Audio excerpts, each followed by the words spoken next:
Foreword. Ringing the bell. I'm often asked by medical students and surgical trainees why I decided to go into transplant surgery. My response may vary in minor ways, but it always boils down to this.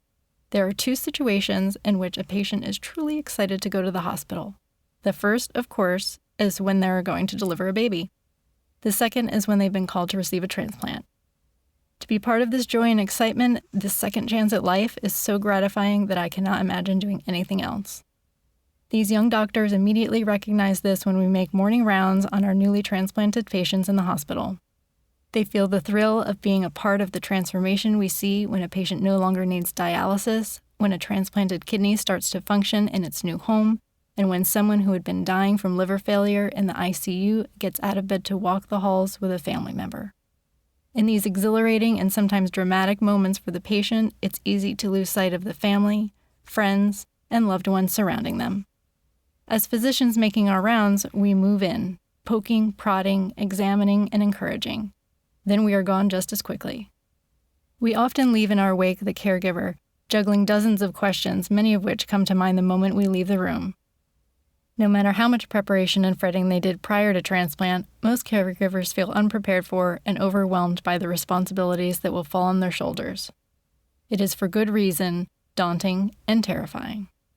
In this book, Erin shines a light on what it means to be a caregiver for a transplant patient down to the smallest and sometimes most embarrassing detail. She does this with a warm heart, a sharp wit, and a formidable sense of humor. Rather than merely explaining what pills to take at what time or what symptoms require phone calls, Erin really shows us what it means to be a caregiver. She gives voice to her lived experience and reminds other caregivers that they are not alone. On the transplant floor of my hospital, there is a bell mounted to the wall on the way to the elevators. It is our tradition that every transplant recipient rings the bell as they leave the hospital after transplant surgery.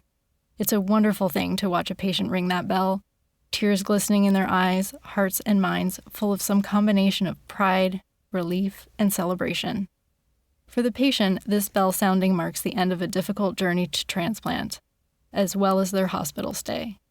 And while the caregiver shares in this amazing accomplishment, for them, this transition signals the start of a new phase of caregiving and the assumption of even more responsibility. So it is a moment for celebration and a moment filled with trepidation. Without their strength, fortitude, and compassion, the transplant journey cannot succeed. This book rings the bell for caregivers. It's a wonderful primer for those embarking on the transplant journey, whether as a transplant recipient or caregiver, and a joyful reminiscence for those who have already been down that road. For the rest of us, it is a balm for the soul, a reminder that we are not alone, that we can and do see each other through the toughest of times, and that this shared human experience is, in the end, a profound gift. Gabriel Schnickel, MD, MPH, FACS, Professor of Surgery, Division of Transplant and Hepatobiliary Surgery, Department of Surgery, UC San Diego School of Medicine.